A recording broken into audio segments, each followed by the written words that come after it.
Hello, John Lord here in my garden, or our gardens, and this is mid-June and we had a very late spring, and in the last 2 weeks you were a bit worried because good gardeners have no patience, believe it or not, what's going to happen, and then suddenly everything just goes whoop and takes off. And we're going to have a look at the state of the gardens today. We'll start here. This is all new. It was planted about 3 months ago. Plants were split and lifted and they're doing really well. I see a problem here. That Fargesia nitida has just got too big. And you see the way it's making Thalictrums fall over on top of the Aconitums. Now there's nothing we can do about that except remove some of that bamboo. And how do you remove that bamboo? Well, you get a nice friendly man with a digger, and that's what we do in the winter time. We remove some of that bamboo, make a smaller clump. We probably remove that golden Japanese maple. We thought if we put it in shade it wouldn't burn. It's still burning, so we're going to get rid of it. And we cut back the silver willow a little bit. This is one of these plants, silver willow, that you can actually grow as a pollard. It looks lovely when you do it as a pollard, very Dutch looking. But anyway, this is new here. These were stuff that was lifted, except for this. This was some Sanguisorba, one plant that was lifted and split, and it's doing really well. Astrantia Roma, lifted and split, doing really well. And this was the grass. Molinia, that was lifted and split. A seedling I found which was better than the parent, and that's doing okay. But you can see bamboo starting to get the better of the Cotinus Grace.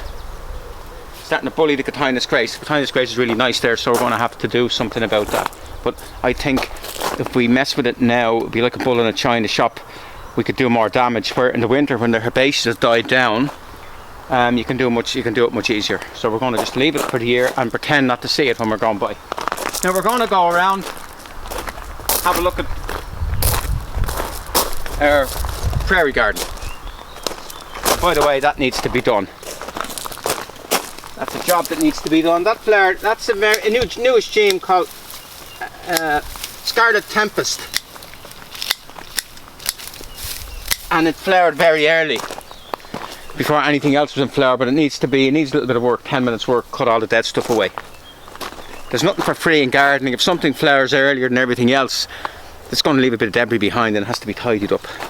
This is the brilliant Geranium and Thomson, and probably my favourite geranium in terms of its colour, its leaf colour, its flower colour, reasonably compact and very long flowering. That's its first flush, second flush there, and there'll be a third, and it'll go right on to October. The geraniums, these type of geraniums, they like a bit of sun. Very easy.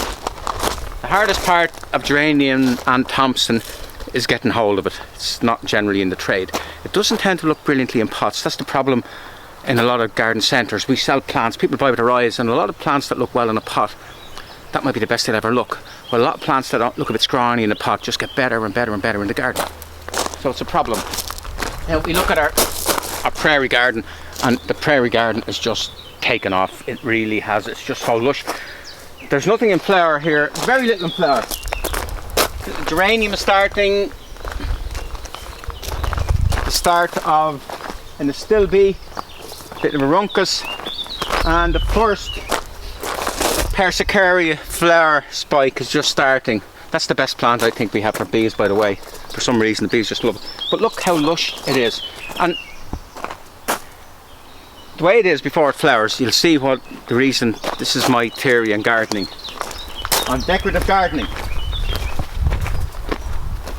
I always plant for foliage contrast rather than flowers. The flowers, to me, I always think it should look good before a flower ever comes to the plants. It should look good, it should look nice and pleasing. And we have all different textures. We have the grassy texture, we have a sort of a dock leaf texture, longish entire leaf. We have a fennel, billowy texture. We have this very good Veronicastrum. Look at the colour of the leaf. That's called Erica, one of my favourite plants. I have so many favourite plants, changes all the time. We have the dwarf Thalictrum. The problem with a lot of dwarf plants is when they set seeds. If they set seed, the seed goes back to the normal, the bigger form. And then here we have a few, funnily enough, we have a few volunteers. We have this here, a very nice plant, and here it is again over here. It's called, let me think, Thalictrum Elin. And that just came in there, and we leave it. And look what we have here. That's just come in. That's the white form of the Jacob's Ladder Polemonium. So you have to be able to tell, really good gardeners, they can tell the difference between a weed and a non-weed. Most people call non-weeds plants, which is sort of a bit doesn't make sense because weeds are plants as well. But we know what we mean. You say, is that a weed or a plant? People know what it means. This is the Solidago I cut back. Gave it a very straight haircut about 10 days ago. Already you can see the difference. It's already becoming different. It's losing that flatness, becoming more naturalistic. And just look how lush all this is. We have just one plant in flower, one tall plant, one starter offer. A big Persicaria, related to the one that gives all the trouble, the Japanese knotweed, but it's more well behaved, I think. Look, it's gone so lush and so thick that I can't even get in to weed. I can see the odd weed that kills me, but if I get in, I'll only damage the stuff. So everything's just getting left. And as a rule, shorter stuff at the front, bigger stuff as you go back. But you have little variations. You don't want to just go and like, you want to go up and down and just give a little variation for interest. And if we look again from here, you can see all the difference. And that could be a sea of yellow, that there. Could be a sea of yellow daisies in about a month. That's Rudbeckia Goldsturm. And here we have Stachys, it's Stachys officinalis humilo. And look how different the foliage is between that one and this one here, which is Coreopsis Zagreb. A really great plant, a really trouble-free plant with gorgeous foliage and smallish daisy flowers. Very elegant, very easy. And next to it we have an Astilbe called Icecream, and behind it we have this plant here. It's Pye Weed, and it's seeded in. And I've often wondered why they're called Pye Weed, and the giveaway word is weed, because it's become a weed there and it's become a weed here. And that's why a plant like that, even though it's gorgeous in the prairie garden, you have to watch it. You have to know that it can get out of hand. So you have to be ruthless. So we won't take it up. We leave it this year. It'll be nice there, but definitely out at the end of the season. Here's the weed here. You take it out. You can't get in very far. And that's a nettle. Grasp the nettle. And the funny thing about a nettle is you get little stings, but it's sort of very pleasant afterwards. And if I ever go to the dentist and I'm getting a needle, I'll always imagine myself holding a nettle in my hand like this, and then I don't feel the needle because I'm thinking of the nettle. That's it, grasp the nettle. I think Shakespeare said that. And further on, more Veronicastrum, a lovely big Sanguisorba, and a different Astilbe. Now, I don't normally put two plants that are structurally similar together, but there's enough difference in height between those two Astilbes. They're very different. That's Astilbe chinensis pumila. If you have room and you want to plant, if it dampish ground, if you want to plant a large carpet or something, it's very hard to beat that. And next to it we have the only two gappy pieces. This was all taken up about 3 months ago because we got a bad weed into it. It wasn't actually a weed, it was a plant I planted called Ligularia Pritzwalski, and it got out of hand, so we had to take everything out and put fresh stuff in. But it is growing strongly. It's a dwarf Persicaria, with a Scottish name, Imberleague I think it's called. And beside it we have another Veronicastrum. The reason I plant so many Veronicastrums is they are brilliant. Behind it we have Filipendula.